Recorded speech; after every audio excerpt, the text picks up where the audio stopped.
I actually don't talk about this very much on my channel here, but one of the things that I do help clients with is quitting nicotine as well, quitting cigarettes, quitting vapes, because really my main focus is marijuana, helping people get off of marijuana. And marijuana is known as a bit of a downer in its substance.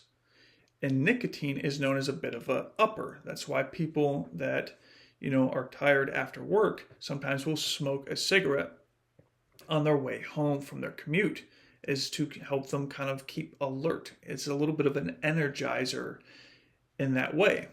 Well, I also help people quit the nicotine because what happens for a lot of the marijuana smokers is, yes, they do smoke marijuana, but they also smoke nicotine sometimes.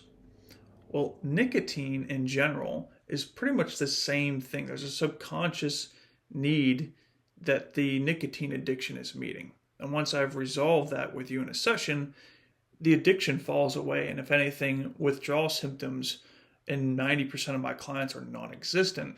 For the 10% of the clients I have those additional sessions there as a bit of an emergency. Hey, I'm struggling with anger right now on my withdrawals. I'm struggling with anxiety right now from my withdrawals.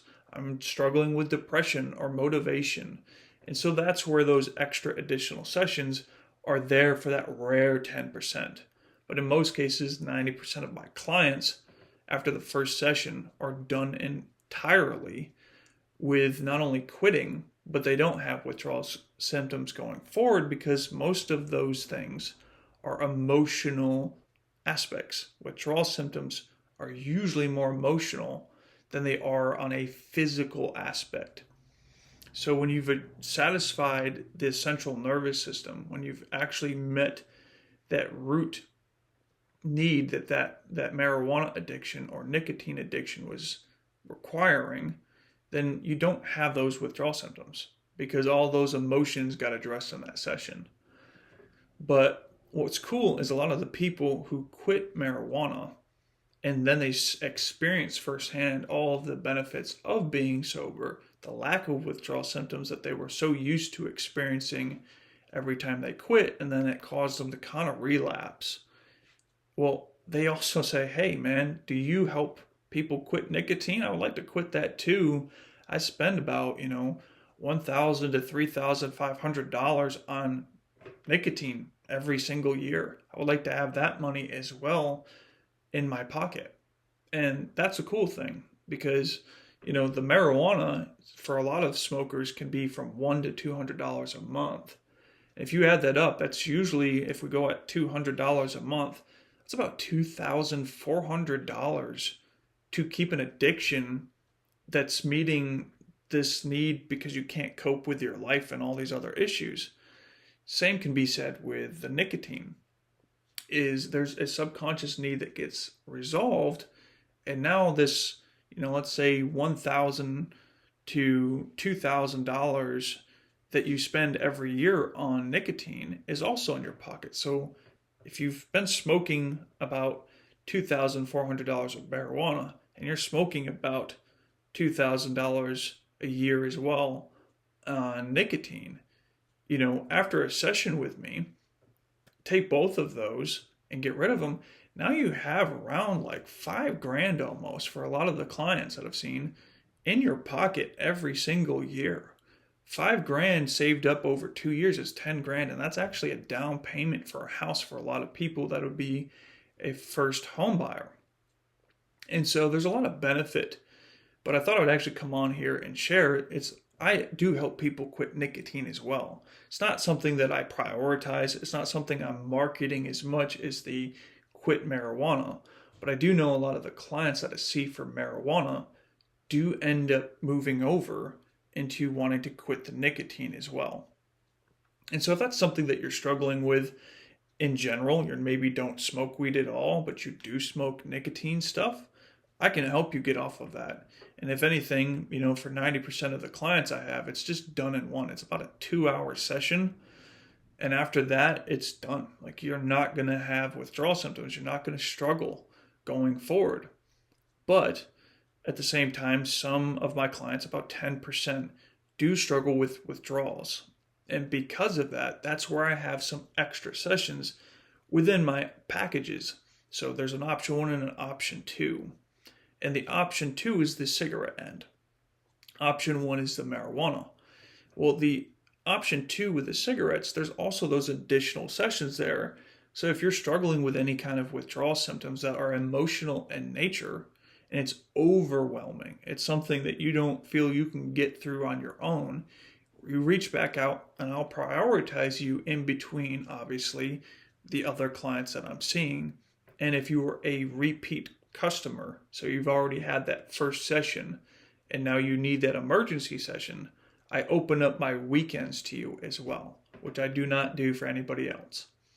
So if this is something that you're struggling with, just understand that all these withdrawal symptoms are really just emotional for the most part. They're very rarely physical. When you quit anything, naturally you're going to get healthier. If you quit junk food, your body's going to get healthier. If you quit nicotine, your body's going to get healthier. So that's just something I thought I'd share here today, is I realized that there are some people that are not aware of this. It's one of the clients that I just saw had said, it's like, man, why don't you advertise that you offer this as well for clients that want to quit smoking? And I said, well, it's because mostly I'm focusing on this. It's something that I'm very passionate about with the marijuana. But for the people that do come onto the free call, they end up finding out from there that this is also something I do offer them. So it's not just a, one-stop shop. I do have 2 options for people that want to vastly improve how much money not only goes back into their pocket, but how little withdrawal symptoms that they'll experience, as 90% of my clients have absolutely 0 withdrawal symptoms after, which is not normal for them. Because if you think about it, a lot of those clients were blown away usually from that, because when they've quit before, all these emotional withdrawal symptoms came up, and because of their inability to overcome and deal with those issues, they ended up relapsing back. They ended up picking the cigarette back up. They ended up picking up the marijuana again. And it really created a distrust within their system that they're even capable of quitting marijuana or nicotine in general. And that's because they were looking at consciously approaching their problem. And what you do repeatedly, eventually you become, and you don't think about. You're a good driver today, but in the beginning you were not a good driver. And so through time, you don't have to think about driving. You don't have to think about which way to turn the blinker. You don't have to think about how hard you press your brakes. You don't have to think about, if you're riding a bike, how to stay balanced like you did when you had training wheels, or you just got your training wheels taken off and you've fallen a couple times. If anything, now it's really difficult for you to fall. Or again, as a kid, you may have been walking around, you trip and fall a lot. Well, as an adult, we don't trip and fall as much because we've learned how to stay balanced on our system. It's not something you think about. It's just something that you've done. It's subconscious in nature. It requires no thought, and that's just who you've become. And that's where marijuana and nicotine addiction comes in. It's this repetitive action, and you didn't have to think about marijuana smoking now versus when you first started. You didn't know how to inhale. You didn't know how to pack a bowl. You didn't know how to, hold it in, or how deep you can draw in. The same thing with nicotine. You didn't really understand how to smoke a cigarette. And now, if anything, you're just really good at it. It's a habit. It's nothing you think about. It's just something that you do. It's how you are. And so when we address the root cause of these things, the addiction falls away. The addiction really is pretty much non-existent. So, and just to kind of clear it up, a lot of people don't understand even addiction usually, for the most part, means something that doesn't have a cap. So harder things like cocaine or stuff like that, usually it's just how much can I keep getting? Well, then if that's the definition of an addiction, is something that you just continuously keep adding into your life more and more, then why do some people stop, even if they've smoked for 10 years at a pack and a half? But other people smoke to 3 packs a day. Some people only have a half a pack a day for the next 10 years and they never increase that. So it's really not actually addictive, because if it was, you would not have a threshold. You wouldn't go up to X amount of cigarettes in a day.